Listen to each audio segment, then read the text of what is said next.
Assalamualaikum and good morning to Sir Muhammad Nazim bin Alias. Today, our group members are going to present on a valuation report for writing purposes using profit method, where we have chosen Millennium Village as our subject property for retirement village. My name is Nurhana Safiah binti Ramli. And my name is Nuri Amani binti Amir Hamzah. My name is Nur Shazana binti Sabtu. My name is Nura Aimaisara binti Muhammad Rashid. My name is Nurul Nanshu binti Muhammad Anwar.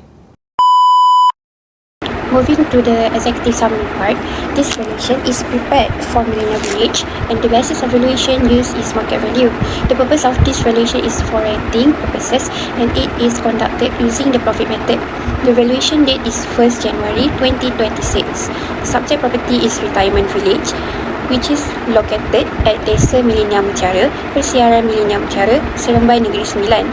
The property is partially occupied and sits on a land area of approximately 3.3 hectares.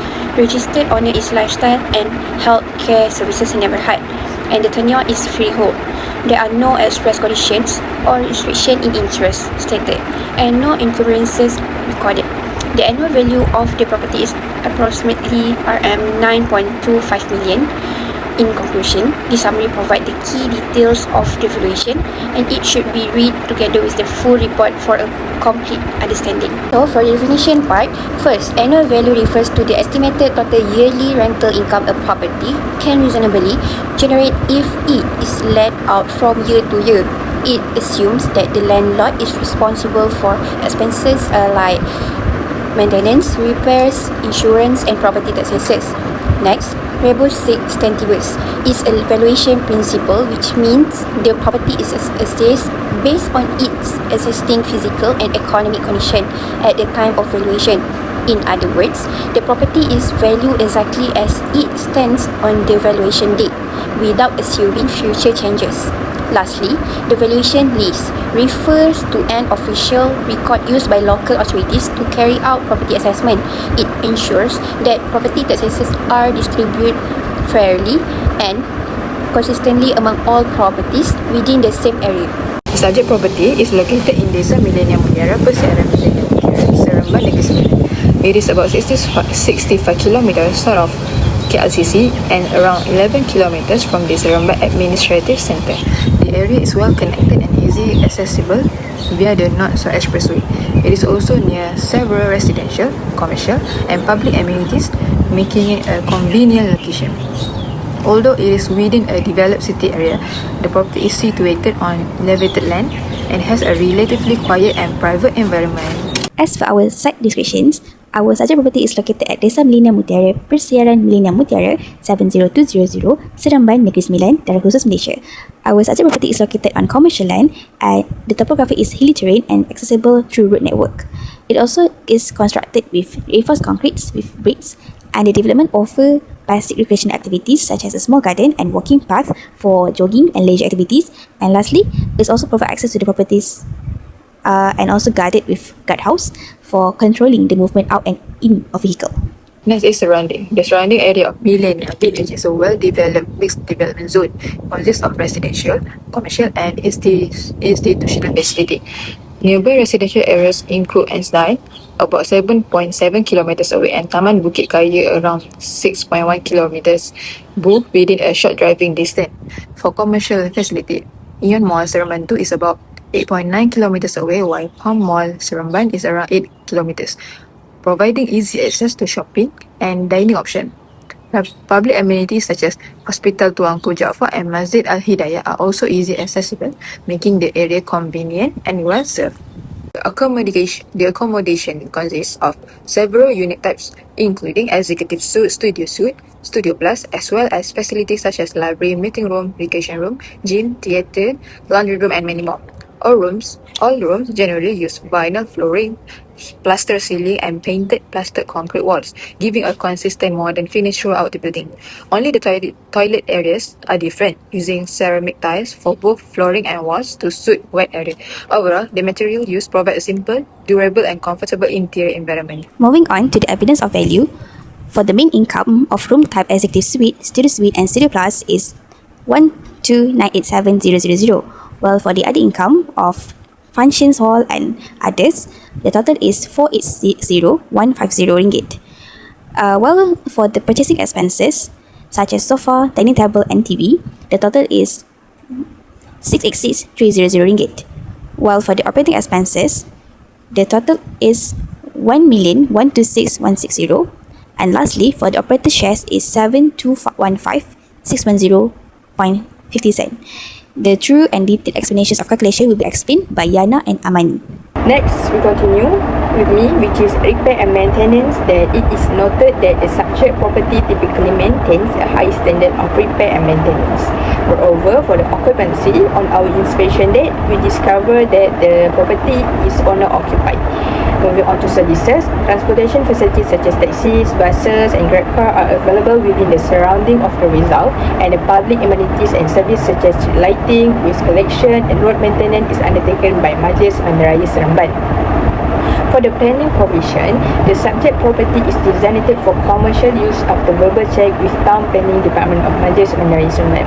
And the last one is the method of valuation that our sister and co use for the method valuation adopted for the subject property is the profit method. The method is considered appropriate as the subject property is a specialized operational property with limited comparable market evidence available in the open market. The profit method is an account-based approach whereby the value of the property is related to its ability to generate income and maintain sustainable profits from its operation. The valuation is based on the maintainable annual profit derived from the operation of the subject property after considering the cost income and operating expenses.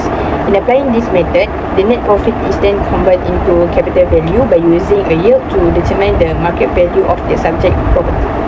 Lastly, we move to the calculation that I will present the main income of this property project, which is the main revenue is generated from three types of units, which are the executive suite, studio suite, and studio plus.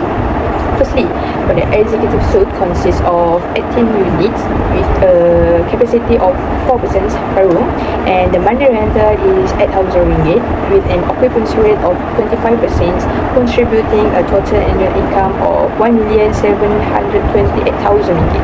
Next, the studio suite has 95 units with a capacity of 3 persons per room, and the monthly rental with 7,000 ringgit with a 35% occupancy rate, generating an annual income of 8,379,000 ringgit.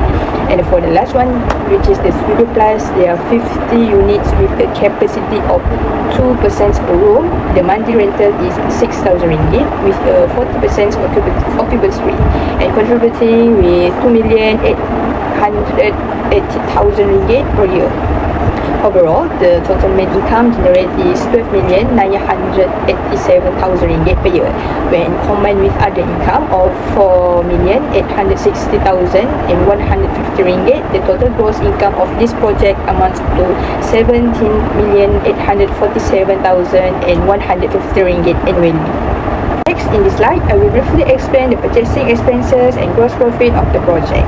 The purchasing expenses include sofa, which costs 81,500 ringgit, dining table with chairs at 97,800 ringgit, mirror bed frame at 130,400 ringgit, wardrobe and at 65,200 ringgit, TV, fridge and microwave at 244,500 ringgit, lamp and curtains at 48,900 ringgit, and raw material costs at 18,000 ringgit per month. The total purchasing expenses are 686,300 ringgit.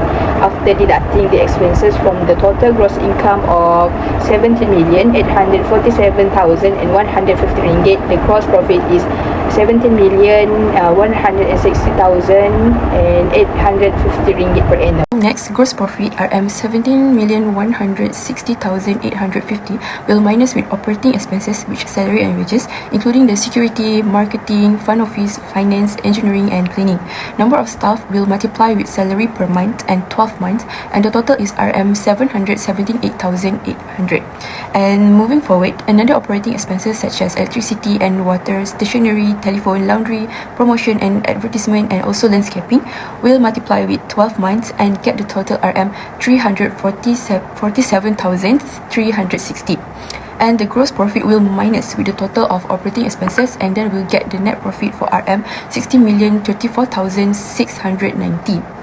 And lastly, the net profit will minus with operator share, which the estimated percentage is 45%, will multiply with the net profit, and the total is RM 7,215,610.50. The gross rent from the net profit minus operator share is RM 8,819,079.50. That's the valuation.